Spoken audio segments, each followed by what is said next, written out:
Assalamualaikum warahmatullahi wabarakatuh. Nama saya Aulia Rahmadani dan teman saya Pepi Mulia Dewi. Di sini kami akan mempresentasikan hasil makalah kami yang berjudul Pembiayaan Mudharabah. Yang pertama ada pengertian mudharabah. Mudharabah berasal dari kata dob yang artinya memukul atau berjalan. Pengertian memukul atau berjalan ini lebih tepatnya adalah proses seseorang menggerakkan kakinya dalam menjalankan usaha. Mudharabah merupakan bahasa penduduk Irak, sedangkan menurut bahasa penduduk Hijaz disebut dengan istilah qirot.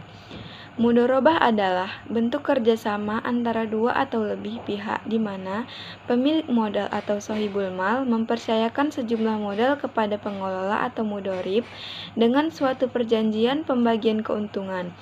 Bentuk ini menegaskan kerjasama dengan kontribusi 100% modal dari sohibul mal dan keahlian dari mudharib. Secara teknis, mudharabah adalah akad kerjasama untuk usaha antara dua pihak di mana pihak pertama bertindak sebagai pemilik modal atau sohibul mal yang menyediakan seluruh modal, sedangkan pihak lainnya sebagai pengelola usaha atau mudharib. Keuntungan usaha yang didapatkan dari akad mudharabah dibagi menurut kesepakatan yang dituangkan dalam kontrak dan biasanya dalam bentuk persentase. Jika usaha yang dijalankan mengalami kerugian, maka kerugian itu ditanggung oleh sohibul mal sepanjang kerugian itu bukan diakibatkan kelalaian mudharib. Sedangkan mudharib menggunakan kerugian atas upaya, jeripayah, dan waktu yang telah diluangkan untuk menjalankan usaha. Namun, jika kerugian diakibatkan karena kelalaian mudharib, maka mudharib akan harus bertanggung jawab atas kerugian tersebut. Yang kedua, ada pembiayaan mudharabah. Dalam pembiayaan mudharabah ini, pembagian hasil antara sohibul mal atau bank dengan mudharib atau debitur dapat dilakukan dengan metode revenue sharing atau profit sharing. Dalam pembagian dengan mempergunakan metode revenue sharing, sohibul mal tidak pernah mengalami kerugian, kecuali usaha mudharib dilikuidasi di mana jumlah aktiva lebih kecil dari kewajibannya. Lain halnya jika dalam pembagian bagi hasil tersebut mempergunakan metode profit sharing. Pada setiap periode pembukuan akan dengan mudah diketahui kerugian atau keuntungan pengelolaan dana mudharabah. Dalam pembiayaan mudharabah melewati satu periode pelaporan, laba pembiayaan mudharabah diakui dalam periode terjadinya hak bagi hasil sesuai nisbah yang disepakati, dan rugi yang terjadi diakui dalam periode terjadinya rugi tersebut dan mengurangi saldo pembagian mudharabah. Pengakuan laba atau rugi mudharabah dalam praktek dapat diketahui berdasarkan laporan bagi hasil dari pengelola dana yang diterima oleh bank. Mudharabah dapat dijadikan sebagai dasar bisnis yang dilakukan dengan menggabungkan dana dan keahlian dari kelompok orang yang berbeda-beda. Mudharabah dianggap sangat beresiko tinggi terutama karena resiko moral, seleksi yang merugikan, dan kurangnya keahlian bank dalam penilaian proyek serta permasalahan teknis terkait lainnya. Penerapan akad mudharabah pada bank Islam masih sangat kurang. Hal ini dikarenakan kontrak mudharabah yang sangat rentan dengan resiko. Mudharabah lebih banyak digunakan dalam bisnis komersial jangka pendek, sehingga bank dapat mengurangi resiko sampai ke level terendah dan pengembaliannya benar-benar terjamin. Oleh karena itu, eksistensi mudharabah di lembaga keuangan syariah, khususnya bank syariah, menjadikan semakin berkurang. Akad mudharabah ini menjadi kalah pamornya jika dibandingkan dengan akad yang lainnya. Contohnya adalah akad murabahah yang saat ini telah menjadi primadona lembaga keuangan syariah karena resikonya yang lebih rendah. Secara garis besar, paper ini membahas mengenai mudharabah, baik pengertian landasan hukum, syarat, dan rukun penerapannya pada keuangan Islam, permasalahan mengenai mudharabah, dan hal lainnya yang berhubungan dengan mudharabah. Yang ketiga, aplikasi pembiayaan mudharabah. Dalam aplikasinya, mekanisme penghitungan bagi hasil dapat dilakukan dengan dua macam pendekatan, yaitu pendekatan profit sharing atau bagi laba. Penghitungan menurut pendekatan ini adalah hitungan bagi hasil yang berdasarkan pada lembaga dari pengelola dana, yaitu pendapatan usaha dikurangi dengan biaya usaha untuk memperoleh pendapatan tersebut. Pendapatan revenue sharing atau bagi pendapatan.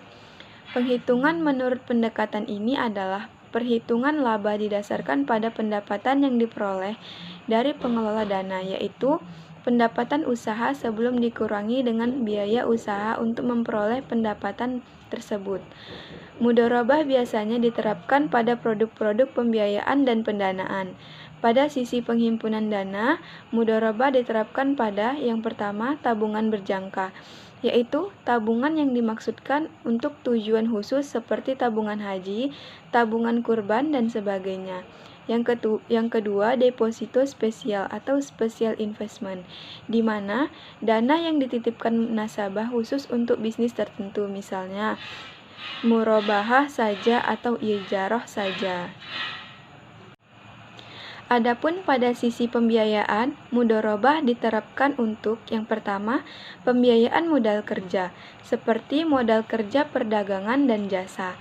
Yang kedua, investasi khusus, disebut juga mudharabah muqayyadah, di mana sumber dana khusus dengan penyaluran yang khusus dengan syarat-syarat yang telah ditetapkan oleh sohibul mal. Dalam pengaplikasian kontrak mudharabah ini, di dalam perbankan, pihak bank memainkan peranan sebagai manajer dalam pengelolaan dana, pengembangan modal untuk disalurkan ke berbagai lokasi pengembangan modal.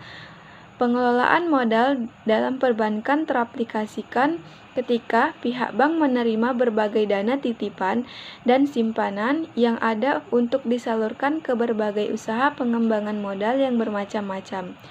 Setelah dilakukan berbagai penelitian dan pengkajian yang lazim terhadap setiap proyek pengelolaan dana yang akan digeluti, pengaplikasian mudharabah secara garis besar dapat dilihat dari bagaimana cara pengoperasionalan perbankan Islam dalam proses kegiatan menghimpun dana dan menyalurkan dana tersebut.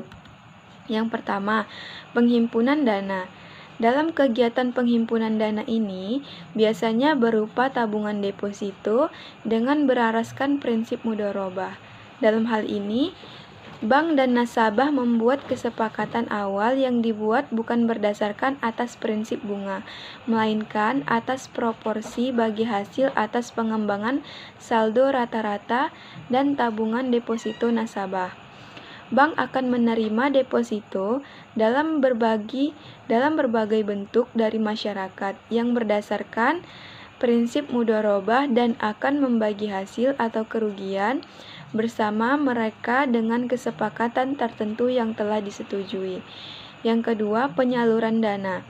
Dalam penyaluran dana, bank memberikan modal investasi dan modal kerja atau bank sebagai sohibul mal, sedangkan nasabah sebagai mudharib, yang mana apabila menghasilkan keuntungan akan dibagi berdasarkan kesepakatan yang disetujui, dan apabila terjadi kerugian, maka kerugian tersebut akan ditanggung oleh pemilik modal, sedangkan nasabah hanya akan kehilangan imbalan atas usahanya.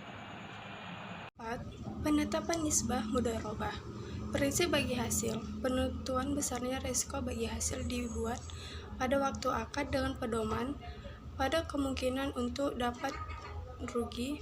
Besarnya nisbah bagi hasil berdasarkan pada jumlah keuntungan yang diperoleh. Jumlah pembagian dan bagi hasil meningkat sesuai dengan peringkat dan pendapat. Tidak ada yang meragukan keuntungan bagi hasil. Bagi hasil tergantung kepada keuntungan proyek yang dijalankan. Jika proyek itu tidak mendapatkan keuntungan, maka kerugian akan ditanggung bersama oleh kedua pihak. Yang pertama, keuntungan yang diperoleh merupakan hasil dari pengolahan dan pembiayaan mudharabah yang diberikan. Yang kedua, pembesaran pembagian keuntungan dinyatakan dalam bentuk nisbah yang disepakati. Yang ketiga, mudharabah atau mudorib harus membayar bagian keuntungan yang menjadi hak bank secara berkala sesuai dengan periode yang disepakati. Yang keempat, bank tidak akan menerima pembagian keuntungan bila terjadi kegagalan atau prestasi yang terjadi bukan karena kelalaian mudorib. Yang kelima, bila terjadi kegagalan usaha yang mengakibatkan kerugian disebabkan oleh kesalahan mudharabah, maka kerugian tersebut harus ditanggung oleh mudharib atau menjadi piutang bank. Ketentuan pembiayaan mudharabah. Yang pertama, pembiayaan mudharabah adalah pembiayaan yang disalurkan oleh LKS kepada pihak lain untuk suatu usaha yang produktif. 2. Dalam pembiayaan ini, LKS sebagai sohibul mal atau pemilik dana pembiayaan 100% kebutuhan suatu proyek atau usaha, sedangkan pengusaha atau nasabah bertindak sebagai mudharib atau pengelola usaha. 3. Jangka waktu usaha, tata cara pengembalian dana, dan pembagian keuntungan ditentukan berdasarkan kesepakatan kedua belah pihak atau LKS dengan pengusaha. Yang keempat, mudharib boleh melakukan sebagai macam usaha yang telah disepakati bersama dan sesuai dengan syariah, dan LKS tidak ikut serta dan manajemen perusahaan atau proyek, tetapi mempunyai hak untuk melakukan pembinaan dan pengawasan. 5. Sejumlah dana pembayaran harus dinyatakan dengan jelas dan bentuk tunai dan bukan piutang. 6. LKS sebagai penyediaan dana menanggung semua kerugian akibat dari mudharabah kecuali jika mudharib atau nasabah melakukan kesalahan yang disengaja, lalai, atau menyalahkan perjanjian. 7. Pada prinsipnya, dan pembiayaan mudharabah tidak ada jaminan. Namun, agar mudharib tidak melakukan penyimpangan, LKS dapat meminta jaminan dari mudharib atau pihak ketiga. Jaminan ini hanya dapat dicairkan oleh mudharib terbukti melakukan pelanggaran terhadap hal-hal yang telah disepakati bersama dalam akad. 8. Kriteria pengusahaan prosedur pembiayaan dan mekanisme pembagian keuntungan diatur oleh LKS dengan memperhatikan fatwa SDN. 9. Biaya operasional dibebankan kepada mudharib. 10. Dalam hal menyandang dana, LKS atau tidak melakukan kewajiban atau melakukan pelanggaran terhadap kesepakatan, mudharib berhak dapat mengganti rugi atau biaya yang dikeluarkan. Ada juga beberapa rukun dan syarat pembelian mudharabah. Yang pertama, penyediaan dana atau sahibul mal dan pengelolaan mudharib harus cukup hukum. Yang kedua, menyatakan hijab dan qabul harus dilakukan oleh para pihak untuk menunjukkan kehendak mereka dalam mengadakan kontrak atau akad dengan memperhatikan hal-hal sebagai berikut.